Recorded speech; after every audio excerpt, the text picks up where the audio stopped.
Hello friends, welcome to Study Khazana, and again I am here. We are discussing chapter number 7 and we will continue with the topic anti-Arak movement. As we have discussed Chipko movement, Bharatiya Kisan Union movement, now we are going to discuss the anti-Arak movement.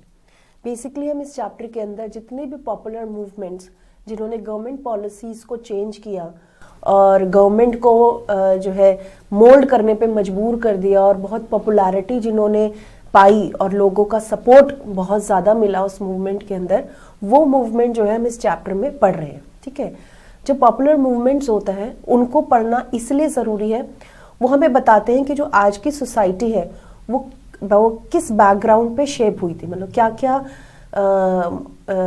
Movements हुए थे, वो क्या क्या events हुए थे जिसकी वजह से आज हमारी सोसाइटी ऐसी है. ठीक है, सपोजिंगली अगर हम वुमेन रिजर्वेशन की बात करें या हम जो है लोकल सेल्फ गवर्नमेंट की बात करें, तो प्रीवियसली जो मूवमेंट्स हुए, जो इनिशिएट लिए गए, उनकी वजह से आज जो है न्यू पॉलिसीज फ्रेम हुई हैं और जिनको हम इस्तेमाल कर रहे हैं. ठीक है, तो वही हम इस चैप्टर में जितने भी फेमस और जितने भी पॉपुलर सपोर्ट वाले जो मूवमेंट्स रहे हैं और जिन्होंने गवर्नमेंट पॉलिसी पे बहुत ज़्यादा असर डाला है, वो हम इस चैप्टर के अंदर पढ़ रहे हैं. ठीक है, एक और जो है जिसने बहुत ज़्यादा पॉपुलैरिटी गेन करी जिस मूवमेंट ने, उसको हम आज के सेशन में पढ़ेंगे, जिसका नाम है एंटी आरक मूवमेंट. ठीक है, एंटी आरक जो था ये जो आपका जैसे पहले वाले सेशन में हमने भारतीय किसान यूनियन के बारे में पढ़ा था, मूवमेंट के बारे में, उससे टोटली डिफरेंट है. Actually, the movement was started in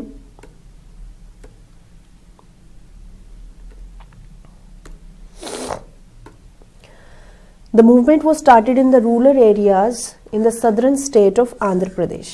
ठीक है, और it was a spontaneous mobilization of women demanding a ban on a sale of alcohol in their neighborhood. जो एंटी आरक मूवमेंट का जो बेसिक ऑब्जेक्टिव था वो ये था कि उनके एरिया में और नेबरहुड में जो अल्कोहल है उसकी सप्लाई पे बैन हो. ठीक है, और इसी कंसेप्ट पे ये मूवमेंट शुरू हुआ था. एक्चुअली में ये जो मूवमेंट है इसको पॉपुलैरिटी कब मिली, जब वहाँ की तेलुगु प्रेस ने डेली बेसिस पे जो है इस मूवमेंट को छापना शुरू किया. हालांकि ये जो मूवमेंट जिस जगह पे होता था या जिस जगह पे हो रहा था उस नाम को चेंज कर करके जो है छापा जाता था, पर जो स्टोरी थी वो बिल्कुल सेम थी. ठीक है, rural women in remote villages from state of Andhra Pradesh fought a battle against alcoholism, against mafia and against the government during this period. This agitation shaped what was known as anti arrack movement in the state. Anti arrack movement क्या था? Actually में जो आंध्र प्रदेश की जो गांव में रहने वाली जो औरतें थी उनको दिक्कत ये हो रही थी कि उनके घर के जो मेल मेंबर थे वो अल्कोहल की आदत में या अल्कोहल से एडिक्टेड हो गए थे, जिसकी वजह से जो उनके बेसिक कोर्स थे काम के, जॉब पे जाना, घर के लिए सामान लाना या और जो रिस्पॉन्सिबिलिटी को शेयर करना, वो पूरी तरीके से उससे लेफ्ट आउट हो चुके थे और they don't want to do the other work. Job पे नहीं जाते थे तो पैसा नहीं कमाते थे, वाइफ अगर कुछ बोलती थी तो उनको उल्टा मारा जाता था, डोमेस्टिक वायलेंस होती थी, जिससे वहाँ की जो लेडीज थी वो बहुत ज़्यादा एनॉयड हो गई. एंड फाइनली क्योंकि प्रॉब्लम सबकी कॉमन थी तो सबने डिसाइड किया कि will going to unite our hands और हम यूनाइटेडली कलेक्टिवली इसके लिए हम फाइट करेंगे. ठीक है, और ये जो मूवमेंट उन्होंने शुरू किया उसको जो है एंटी आरक मूवमेंट जो है बोला गया है. ठीक है, अब इससे बोला गया कि एंटी आरक मूवमेंट शुरू कहां से हुआ, ओरिजिन की बात की जा रही है. इन अ विलेज, जैसे कि मैंने आपको बताया कि ये आपका जो है Nellore district of Andhra Pradesh, in a village in the interior of Dubagunta in a Nellore district of Andhra Pradesh, women had enrolled in the adult literacy drive on a large scale in the early 19th century. ठीक है, उन्होंने अपने आप को एनरोल कराया literate होने के लिए और उसी दौरान उन्होंने जो है इस चीज़ को भी रियलाइज़ किया, जब उनके अंदर अवेयरनेस आई, उन्होंने आपस में एक दूसरे में मिली, बातें करी, डिस्कस करी, तो उनको ये भी प्रॉब्लम एक सामने आई, ये मुद्दा सामने आया कि उन सब के जितने भी लेडीज़ जिन्होंने एनरोल कराया था एडल्ट लिटरेसी ड्राइव में, उन सब के हस्बैंड जो है दे वर एडिक्टेड इन अल्कोहल, ठीक है, जिसकी वजह से जो उनकी नॉर्मल लाइफ थी वो बहुत ज्यादा जो है इफेक्ट हो रही थी, ठीक है। As also it affected the rural economy of the region on a great deal. मतलब ऑब्वियसली रूरल इकोनॉमी का क्या काम, गांव का क्या काम है, आप खेती करेंगे, आप कहीं कंस्ट्रक्शन में जाएंगे, तो वो जो काम था बहुत ज़्यादा इफेक्ट हो रहा था। और जो मेल जेंडर था या मेल जो थे, जितने भी लोग थे, वो कमा नहीं रहे थे और अल्कोहल कंज्यूम करने के लिए वो उधार ले रहे थे कि उनको अल्कोहल कंज्यूम करनी है, इसलिए जमींदारों से या इनफॉर्मल सेक्टर से वो उधार पे उधार लिए जा रहे थे, जिनको वापस करने का कोई सोर्स ही नहीं था, ठीक है। और जॉब पे वो लोग जा नहीं रहे थे कि जैसे मैंने आपको बताया। और जो क्या हो रहा था कि जो अल्कोहल बेचते थे उनकी मोनोपोली बहुत ज़्यादा बढ़ती जा रही थी, वो अपने मर्जी से अपने रेट पे अल्कोहल को गांव में बेचते थे। अब क्या हो रहा था कि इन सब चीज़ों में सबसे ज़्यादा सफरर कौन था? Women. Women were the worst sufferer of the ill effect of alcohol as it resulted in the collapse of family economy, and women had to bear the brunt of violence from the main family members, particularly the husband। कुछ भी violence होता था, domestic violence होता था, या भी जो mail का गुस्सा होता था, या जब वो अल्कोहल पी के आता, तो सारा उसका जो असर था वो वुमेन पे पड़ रहा था, ठीक है। अब क्या हुआ कि जो नल्लौर की वुमेन्स थी उन्होंने एक साथ आई और उन्होंने जो है एंटी एरक मूवमेंट के खिलाफ जो है मूवमेंट शुरू किया और बोला गया कि वाइन शॉप्स को बंद किया जाए, ठीक है। अब ये जो मूवमेंट था, ये it was spread, the news of spread fast and women of about 5000 villages got inspired and met together in meeting, passed a resolution. हालांकि उस रेजोल्यूशन को लीगली इम्प्लीमेंट होने में बहुत टाइम लगा, 17 बार उसको जो है रिजेक्ट किया गया। खैर नल्लौर डिस्ट्रिक्ट में लेकिन अच्छी बात ये थी कि जो अवेयरनेस थी, जो उसके बारे में जानकारी थी, वो नल्लौर डिस्ट्रिक्ट में पूरी तरीके से फैल चुकी थी। कोई अगर वुमेन साथ भी नहीं है तो वो दूर रह के भी उनके मूवमेंट को सपोर्ट कर रही थी और आसपास अल्कोहल की कंजम्पशन पे आवाज उठा रही थी, ठीक है। अब इससे बोला गया है the slogan of anti arrack movement was simple. जो एंटी एरक मूवमेंट का बेसिक ऑब्जेक्टिव था, मैंने आपको बताया, prohibition on the sale of arrack, ठीक है।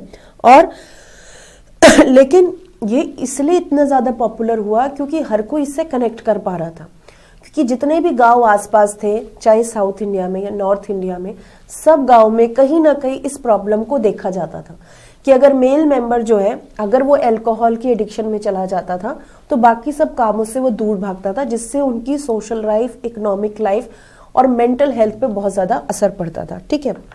अब दिक्कत क्या आ रही थी कि मूवमेंट तो चलो सही था, पर वो सक्सेसफुल क्यों नहीं हो पा रहा था। नल्लौर डिस्ट्रिक्ट में जो स्टेट गवर्नमेंट थी, डिस्ट्रिक्ट जो स्टेट जिस स्टेट के अंदर वो आ रहा था, उस स्टेट को जो अल्कोहल के जो कॉन्ट्रैक्टर थे वो बहुत ज्यादा टैक्स देते थे, रेवेन्यू देते थे, जिससे बहुत पैसा आ रहा था स्टेट को, और स्टेट उस रेवेन्यू को खोना नहीं चाहते थे। तो जो डिमांड चल रही थी उसको बार बार गवर्नमेंट जो है वो इग्नोर कर रही थी। They do not want to listen their demand, because उस सप्लाई से जो है स्टेट गवर्नमेंट को बहुत ज्यादा पैसा आ रहा था, ठीक है। The state government collected huge revenues by the way of tax imposed on the sale of arak and was therefore not willing to impose a ban. A group of local women tried to address these complex issues in their agitation against the arak, ठीक है। उसके बाद anti arrack movement इसलिए भी और popular हुआ क्योंकि anti arrack movement में जब लोग उन औरतों से बात करते थे तो वो बताती थी कि इस अल्कोहलिज्म की वजह से हमारी जिंदगी पे और क्या इल इफेक्ट आ रहा है। डोमेस्टिक वायलेंस, सेक्सुअल अब्यूज, ठीक है, उनकी डिग्निटी पे डाउट करना, ठीक है, डोमेस्टिक वायलेंस करना, मार पिटाई करना। तो ये सब चीजें भी जो थी और जो है सामने आई कि भाई रूरल एरिया में कितना ज्यादा जो है वुमेन को सफर करना पड़ रहा है, और इसकी भी आवाज जो है वुमेन्स ने उठाई during the anti arrack movement, ठीक है। उसके बाद से बोला गया है कि दे ऑल्सो लाइक बहुत सारे मुद्दे सामने निकल कर आए क्योंकि women have started a movement. तो डाउरी सिस्टम, चाइल्ड मैरिज, और बाहर जाके काम नहीं करना, unequal treatment to male and female, ये सब चीजें जो है वो सामने आई, ठीक है। उसके बाद during the decade of 18th century, यही इसमें बार बार बताया गया है कि जो मूवमेंट शुरू हुआ उसके अंदर बार बार यही चीजें, अलग अलग चीजें निकल कर आ रही थी कि because of this domination of male society क्या क्या वायलेंस जो है वुमेन को जो है फेस करना पड़ रहा है, चाहे डोमेस्टिक वायलेंस हो, चाहे आउटसाइड उनको जो है उतनी इंपॉर्टेंस नहीं मिल रही, उनको रिस्पेक्ट नहीं मिलती। तो ये मूवमेंट जो था वो थ्रू आउट जो है चलता रहा। उसके बाद जो है as a result the movement made demands on equal representation of women in the politics during the 90s। तो जब ये डिमांड चलता रहा तो जितने भी एनजीओज थे ऑल ओवर वर्ल्ड, उन्होंने एक और एड ऑन डिमांड ज्वाइन करी कि भाई अल्कोहल तो बैन होना ही चाहिए, उसके अलावा पॉलिटिक्स में भी वुमेन को इक्वल रिप्रेजेंटेशन मिलनी चाहिए। क्यों? क्योंकि वुमेन को अनइक्वल ट्रीट किया जाता है, तो उनकी बात को सुना ही नहीं जाता है, इतनी इंपॉर्टेंस नहीं दी जाती। उसके बाद उसी दौरान जब 73rd और 74th अमेंडमेंट हुआ था, लोकल सेल्फ गवर्नमेंट था, उसके अंदर भी वुमेन को रिजर्वेशन देने की बात हुई थी। लेकिन वो रिजर्वेशन अभी भी कितनी है आपको पता है, इस बात को ज्यादा महत्वता नहीं दी गई और अभी भी बहुत ही लेस परसेंटेज ऑफ वुमेन है जो सेंटर गवर्नमेंट या लोकल गवर्नमेंट पे पॉलिटिक्स में पार्टिसिपेट करती है। ठीक है, लेकिन ऐसा बोला जाता है कि कुछ लोगों ने, कुछ ऐसी भी वुमेन थी जिन्होंने इस डिमांड को एक्सेप्ट ही नहीं किया। क्यों नहीं एक्सेप्ट किया? वो ये मानते थे कि जो स्पेशल रिजर्वेशन है, सेपरेट कोटा जो है वो ओबीसीज और दलित को मिलना चाहिए और उसी में जितनी वुमेन्स है उनको उसकी प्रेफरेंस मिलनी चाहिए, कुछ अलग से हर वुमेन को जो है रिप्रेजेंटेशन की कोई जरूरत नहीं है। तो मतलब अलग अलग लोगों की अलग सोच थी, एक यूनिटी नहीं बन पा रही थी, तो इसलिए इस डिमांड को भी ज्यादा पॉपुलैरिटी नहीं मिली। और हालांकि मूवमेंट चलता रहा, बहुत स्ट्रगल करनी पड़ी, लेकिन जो उसकी पॉपुलैरिटी थी वो पूरे आंध्र प्रदेश में फैल गई और सब जो है वुमेन जो है यूनाइट हो गए और फाइनली वहां पे बैन तो लगाया गया, but it was not an easy task. और उससे रिलेटेड और सारी चीजें भी सामने आई कि वुमेन इस चीज के साथ साथ और कितनी चीजों के लिए फाइट कर रही है। और उन्होंने बोला कि हमें गवर्नमेंट जो है हमारे पे ध्यान दे और गवर्नमेंट जो है पॉलिसी मेकिंग में हमें इक्वल पार्टिसिपेंट रखे, तभी जो हम अपनी बात को अच्छी तरीके से रख पाएंगे और हमारी प्रॉब्लम्स जो है वो सॉल्व हो पाएंगे। ठीक है, उसके बाद जो another movement will going to discuss today is Narmada Bachao Andolan. Narmada Bachao आंदोलन शायद आप सबने पढ़ा ही होगा कहीं ना कहीं।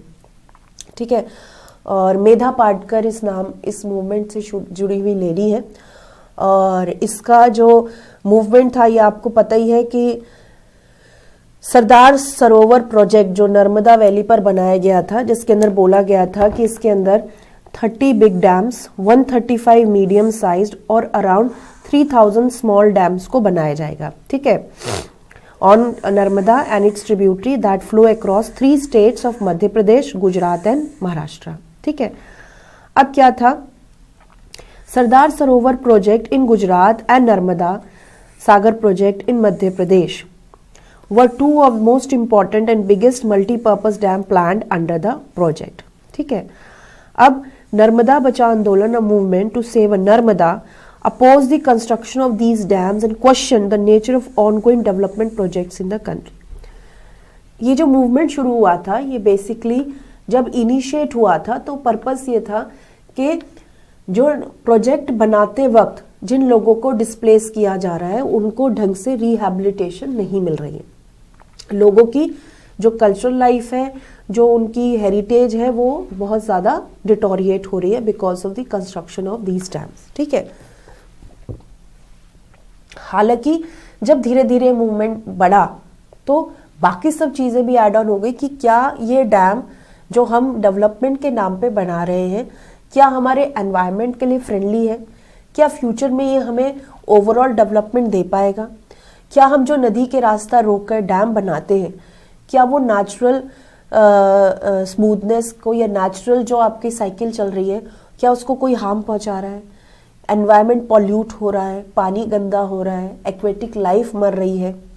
तो इन बाकी चीजों पर भी क्रॉस क्वेश्चनिंग होने लगी, पेड़ कट रहे हैं, जंगल के जंगल कट रहे हैं, ठीक है, डिफॉरेस्टेशन हो रहा है, तो बाकी सब चीजें भी इसके साथ जुड़ गई और एक प्रोजेक्ट के नाम पर भारत में जितने भी प्रोजेक्ट्स थे सबके ऊपर क्वेश्चन मार्क लग गया, क्या ये सारे जो डैम बनाए गए हैं क्या ये वर्थ है, क्या इनकी कंस्ट्रक्शन से सही में हमको तरक्की मिल रही है, क्या सही में हम ये डेवलपमेंट की तरफ लेकर जा रहे हैं या हमारे रूट से हमें काट रहे हैं?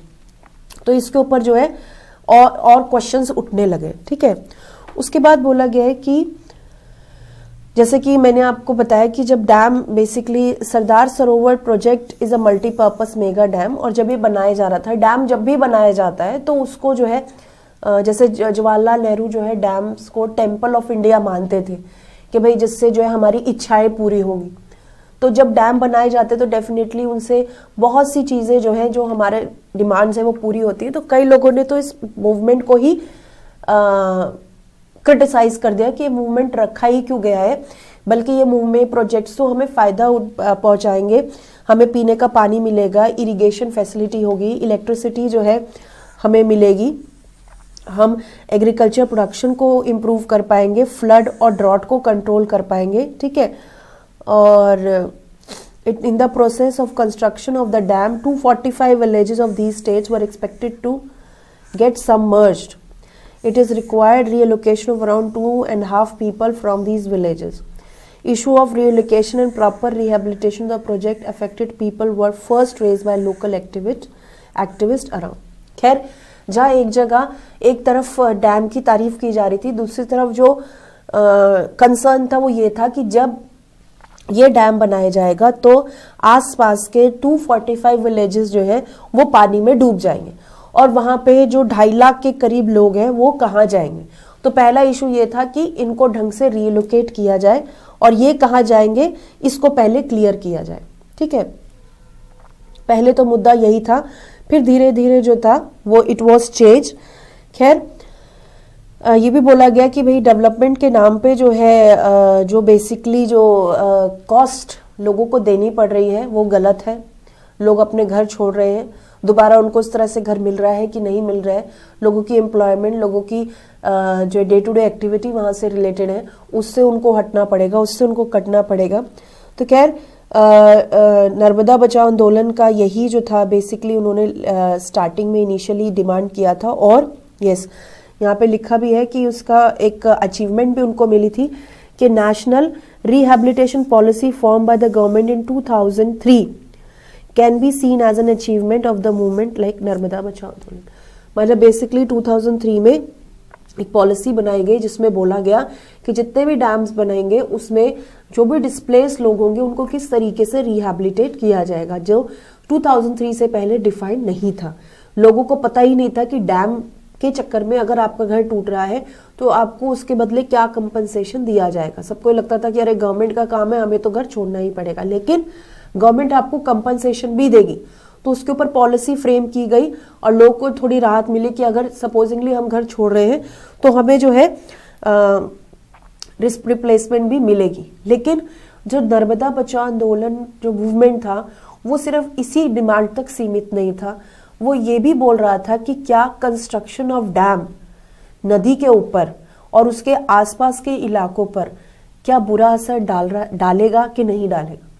तो जो डैम को फेवर करते थे वो तो ये मानते थे कि ये सब बकवास है और डेवलपमेंट के लिए हमें डैम बनाना ही पड़ेगा, लेकिन जो एनवायरमेंटलिस्ट हैं, जो लोकल एक्टिविस्ट हैं, वो ये मानते थे कि कुछ लोगों की फायदे के लिए हम जो हमारी रूट्स हैं, हमारा जो एनवायरमेंट है उसके साथ खिलवाड़ कर रहे हैं, और कहीं ना कहीं फिर ये हमें एनवायरमेंट जो है पलट के हमें झेलना भी पड़ेगा। अब हम कहते हैं कि डैम जो है फ्लड कंट्रोल करते हैं, पर कई बार जब डैम टूट जाता है तो फ्लड से गांव के गांव टूट जाते हैं, ठीक है। कई बार ऐसा होता है कि जहां डैम बना है वहां तो इलेक्ट्रिसिटी मिलती नहीं है, शहरों तक इलेक्ट्रिसिटी जाती है। तो यू नेवर नो कि जो डैम है वो बेसिकली हमारे रूट लेवल पर हमें क्या बुरा असर हम पे डाल रहे हैं, ठीक है। तो ये बेसिकली इस मूवमेंट का कंसेप्ट था। इसने काफी ज्यादा पॉपुलैरिटी जो थी वो गेन करी थी, लेकिन अभी भी कहे कि सक्सेस रेट कहे तो अभी भी उतना सक्सेस रेट नहीं अचीव कर पाए, क्योंकि अभी भी डैम्स को जो है मॉडर्न सोसाइटी का बहुत इंपॉर्टेंट सिंबल माना जाता है, और डैम कंस्ट्रक्शन उसके बाद बहुत डैम कंस्ट्रक्शन हुए और चल भी रहे हैं। पर जो रिहैबिलिटेशन का कंसेप्ट था उसके ऊपर अब काम किया जाता है, लोग के पास अवेयरनेस है, लोग आवाज उठा सकते हैं कि अगर उनके साथ कोई भी डिस्प्लेसमेंट हुई है तो उनको जो है उनका कंपनसेशन दिया जाए। उसके बाद से बोला गया है कि Narmada Bachao Andolan continued as sustained agitation for more than 20 years। It use every available democratic strategy to put forward it demand. हर तरीके से उन्होंने जो है अपनी डिमांड को डेमोक्रेटिक वे से सामने रखने की कोशिश करी, जैसे कि जुडिशरी के थ्रू इंटरनेशनल ऑर्गेनाइजेशंस को डिमांड करी, पब्लिक रैलीज निकाली, सत्याग्रह दोबारा से रीफ्रेम किया। हाउएवर जो मूवमेंट था ना, इसको ज़्यादा सपोर्ट नहीं मिल पाया। क्यों? क्योंकि लोग खुद जो थे वो डैम बनाने के फेवर में थे, और जो पॉलिटिकल पार्टीज थी वो भी इस मूवमेंट को ज़्यादा सपोर्ट नहीं कर रही थी। एक नॉन पार्टी मूवमेंट था, और इसका जो इशू था वो हालांकि भारत के सभी डैम्स के लिए था, पर कोई भी इनको खास सपोर्ट नहीं दे रहा था। लोकल एक्टिविस्ट, एनजीओज सपोर्ट तो कर रहे थे, पर कुछ भी आउटकम नहीं निकल पा रहा था, क्योंकि पॉलिटिकल पार्टीज या जो हम जैसे लोकल लोग हैं वो ज़्यादा सपोर्ट नहीं कर रहे थे इस इशू को। ठीक है, तो this was the last movement of this chapter, Narmada Bachao Andolan, उसके बाद NTRF movement, Chipko movement, Dalit Panthers, then we have Bharatiya Kisan union. ये 5 जो मूवमेंट है ये आपको हालांकि कुछ मूवमेंट में सक्सेस मिली, कुछ मूवमेंट में सक्सेस नहीं मिली, कुछ मूवमेंट अभी भी कॉन्टिन्यूस चल रहे हैं, पर इन मूवमेंट्स ने हमारी सोसाइटी पे बहुत इम्पोर्टेंट अफेक्ट डाला है। इनको गवर्नमेंट ने कई ने सपोर्ट किया, कई जो है अभी भी प्रेशराइज्ड है कि what to do what not to do. तो जो पॉपुलर मूवमेंट्स होते हैं वो डेमोक्रेसी में होना बहुत ज़रूरी है। ये हमारी पॉलिसीज़ को अफेक्ट करते हैं, पॉलिसी फ्रेम करने में हमें मदद करते हैं, और ज़रूरी नहीं कि अगर मूवमेंट सक्सेसफुल नहीं है तो आप आगे कोई मूवमेंट नहीं करेंगे। उसके बाद भी काफ़ी मूवमेंट हुए, कुछ सक्सेसफुल हुए, कुछ नहीं हो पाए, जो कुछ अभी भी चल रहे हैं।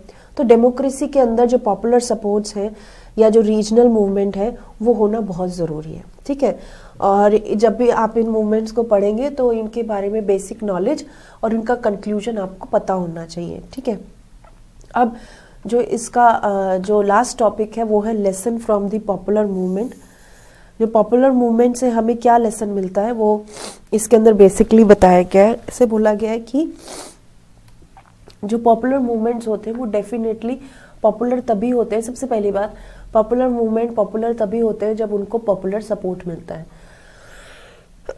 हमने जो है 9th-10th के अंदर जो है नेपाल मूवमेंट पढ़ा था, उसके बाद नेपाल मूवमेंट में हमने पढ़ा था कि पॉपुलर सपोर्ट की वजह से जो है नेपाल को जो है डेमोक्रेसी वो अटेन कर पाए थे। तो पॉपुलर मूवमेंट्स को पॉपुलर इसलिए कहा जाता है जब उनको लोगों का सपोर्ट होता है, कोई एक अफेक्टिव लीडर होता है उनका, और कोई पॉलिटिकल सपोर्ट होता है, अफेक्टिव पॉलिटिकल सपोर्ट होता है, तो वो कहीं ना एक प्रॉपर अटेंशन उनको मिलती है, तब जो है पॉपुलर मूवमेंट वो बन पाते हैं। ठीक है, अब इस पॉपुलर मूवमेंट के अंदर हमने 2 तरीके के मूवमेंट्स पढ़े। एक हमने पढ़ा नॉन पार्टी मूवमेंट और एक हमने पढ़ा party movement. Non party movement basically जो है उसका जो ऑब्जेक्टिव है वो क्या होता है कि पॉलिटिकल सिनेरियो में उसका कोई लेना देना नहीं होता, वो अपने इश्यूज तक लिमिटेड होता है, और ज़्यादातर वो गवर्नमेंट के खिलाफ ही होता है, और उनके जो इश्यूज होते हैं वो बेसिकली सिंगल होते हैं या स्पेसिफिक होते हैं। तो एक चीज़ ये बोली गई है, लेसन ये दिया गया है कि कई बार जो मूवमेंट्स होते हैं वो ज़्यादा पॉपुलर इसलिए नहीं हो पाते क्योंकि उनके जो इश्यूज होते हैं वो सिंगल होते हैं। ठीक है, वो स्पेसिफिक होते हैं, तो ज़्यादा लोग उनसे कनेक्ट नहीं कर पाते। तो जब कनेक्ट नहीं कर पाते, उनको ज़्यादा पॉपुलैरिटी भी नहीं मिलती, तो ज़्यादा सक्सेसफुल वो नहीं हो पाते हैं। ठीक है, उसके बाद से बोला गया है, जैसे कि इसमें बताया कि और कुछ क्रिटिसिज्म भी नॉन पार्टी मूवमेंट्स को दिए गए हैं कि जैसे इसके अंदर पॉपुलर मूवमेंट्स के अंदर स्ट्राइक्स होते हैं, सिट-इन्स होते हैं, रैलीज होती हैं, जो बेसिकली गवर्नमेंट की जो functioning day to day functioning होती है उसमें जो है हिंड्रेंस क्रिएट करते हैं। पर ये मेरे को नहीं लगता कि कुछ खास क्रिटिक है, क्योंकि अगर आप रैलीज नहीं निकालेंगे, सिट-इन्स नहीं करेंगे, अपनी बात सामने नहीं रखेंगे, तो what can be the other way. Democracy में यही एक इफेक्टिव तरीका है जिससे आप अपनी बात को आगे गवर्नमेंट तक पहुंचा सकते हैं। ठीक है, एक इसमें बोला गया है कि it should be noted that the group of mobilised by these movements are poor, socially and economically disadvantaged section of the society. The frequency and the method used by the movement suggests that the routine functioning of democracy did not have enough space for the voices of these groups. That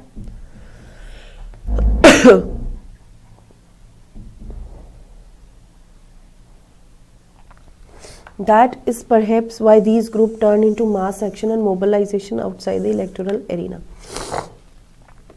ये तो बात सही है कि जब movement, ज़्यादातर popular movement जो होते हैं बेसिकली वही लोग होते हैं. मूवमेंट कौन करेगा? जब वो डिप्राइव्ड है, जब उनको कोई चीज़, कोई राइट्स उनको नहीं मिल रहे हैं, ठीक है, वही उस मूवमेंट में पार्टिसिपेट करेंगे. और ये कहना गलत है कि ज़्यादातर जो है पुअर और गरीब लोग ही इसके अंदर पार्टिसिपेट करते हैं. Every class, every category participate in every kind of movement. और इसे बोला गया है कि कई बार ये जो पार्टिसिपेशन है पुअर का, बैकवर्ड का, मार्जिनलाइज का, ये बेसिकली जो है मास एक्शन, एक मास लेवल में कन्वर्ट हो जाता है, क्योंकि इनकी जो परसेंटेज है वो हमारे देश में बहुत ज़्यादा है. तो ये एक क्रिटिसिज्म जो है बताया गया है इसके अंदर. उसके बाद से बोला गया है कि movements are not only about collective assertion और only about rallies and protest. They involve a gradual process of coming together of people with similar problems, similar demands and similar expectations.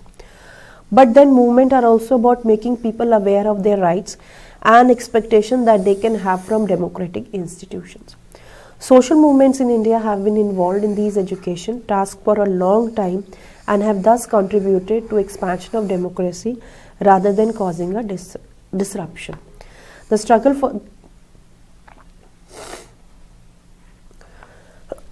वही बात जो मैं आपसे कह रही थी कि जो इसमें क्रिटिसिज्म किया गया है कि भाई इसके अंदर डे टू डे फंक्शनिंग को अफेक्ट किया जाता है, या इसके अंदर सिर्फ पुअर सेक्शन या बैकवर्ड सेक्शन ही होता है, ये चीज़ गलत है सोचना. ठीक है, मूवमेंट जो है बेसिकली एक तरीका होता है जिसके अंदर, जैसे movement is not only about the backward classes और द पुअर और द रैलीज और द प्रोटेस्ट. मूवमेंट बेसिकली लोगों को एक साथ लेकर आता है, और उन लोगों को एक साथ लेकर आता है जिनकी एक्सपेक्टेशन, जिनकी डिमांड, जिनकी प्रॉब्लम्स एक जैसी होती है. ठीक है, मूवमेंट जो है बाकी लोगों को भी अवेयर करता है कि अगर आप भी ऐसी कोई प्रॉब्लम फेस कर रहे हैं तो आप आगे आइए और अपनी बात सामने रखिए. ठीक है, और ये जितने भी मूवमेंट्स होते हैं लोगों को एजुकेट करते हैं. ठीक है, लोगों को कनेक्ट करते हैं, और ये कभी भी डेमोक्रेटिक फंक्शनिंग में हिंड्रेंस नहीं क्रिएट करते. ये हमेशा डेमोक्रेटिक फंक्शनिंग को सही ढंग से प्रमोट करते हैं. ऐसा बोला जाता है कि अगर डेमोक्रेसी के अंदर बार बार रिवॉल्ट या बार बार जो है एजिटेशंस या मूवमेंट सामने आ रहे हैं और लोग अपनी डिमांड बार बार सामने रख रहे हैं, इसका मतलब एवरीथिंग इज गोइंग स्मूथ, यानी कि सबकी बात सुनी जा रही है, हर कोई आगे अपनी अपनी बात कह रहा है. अगर हर कोई चुप है, कोई मूवमेंट नहीं कर रहा है, तो इसका मतलब ये नहीं कि डेमोक्रेसी ढंग से काम कर रही है. डेमोक्रेसी में इस तरीके के मूवमेंट्स होना पॉसिबल है, और वो होते हैं और होते भी रहेंगे. ठीक है, बट इसे बोला गया है, yet the real life impact of these movements on the nature of public policy seems to be very limited. This is partly because most of the contemporary movement focus on single issues and represent the interest of one section of society. जैसे कि मैंने आपको बताया, thus it becomes possible to ignore their reasonable demands. Democratic politics requires a broad alliance of various disadvantaged social groups. Such an alliance does not seem to be shaping under leadership of these movements. Political parties are required to bring together different sectional interests, but they also seems to be unable to do so. जैसा कि मैंने आपको बताया कि चाहे party movement हो चाहे non party movement हो, ज़्यादातर लोग जो है मूवमेंट से कनेक्ट नहीं हो पाते. वो देखते हैं, मज़े लेते हैं, अपने कमेंट डालते हैं, but they never become a part of that movement, because उनको लगता है कि ये जो डिमांड रख रहे हैं ये हमसे रिलेटेड नहीं. क्योंकि जितने भी मूवमेंट्स होते हैं वो सिंगल इशू होते हैं, स्पेसिफिक इशू होते हैं जो बाकी लोगों से कनेक्ट नहीं कर पाते. ठीक है, दूसरी बात ये, उनको लगता है कि भाई इनकी डिमांड रीजनेबल, या अगर उनकी डिमांड रीजनेबल भी है तो वो उसमें पार्टिसिपेट नहीं कर पाते because they don't find connection in that.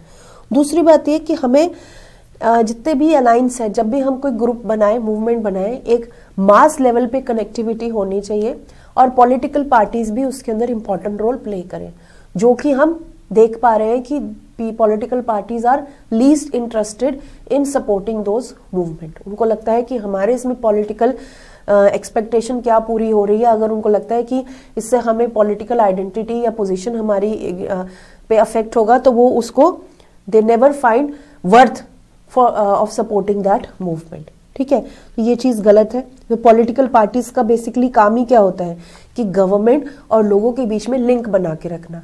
अब वो लिंक को ही अगर वो काम नहीं करेंगे तो कैसे हमारी डिमांड जो है वो गवर्नमेंट तक जाएंगी। ठीक है, and the relationship between the popular movement and the political parties has grown weaker over the years, creating a vacuum in politics. Obviously बहुत सारे कारण है जिसकी वजह से जो पॉपुलर मूवमेंट्स हैं वो इतने ज़्यादा सक्सेसफुल नहीं हो पा रहे हैं, क्योंकि उनके जो डिमांड्स हैं वो प्रॉपरली कन्वे नहीं हो रही है गवर्नमेंट को, गवर्नमेंट कन्विंस नहीं हो पा रही है, क्योंकि जो पॉलिटिकल पार्टीज है वो उसके अंदर एक रिक्वायर्ड रोल नहीं प्ले कर रही हैं। और ये भी देखा जा रहा है कि पिछले सालों में जो पॉलिटिकल पार्टीज और मूवमेंट्स के बीच में जो रिलेशंस है वो काफ़ी ज़्यादा वीक होता जा रहा है। कोई भी पॉलिटिकल पार्टी किसी भी मूवमेंट को सपोर्ट करने में या उसका पार्ट बनने में हमेशा रिलक्टेंट होती है, and they don't want to support them. ठीक है, that is all about this chapter. कोई भी मूवमेंट किसी भी टाइम पे नहीं समझ में आता है, do write me on study Khazana. Thank you so much.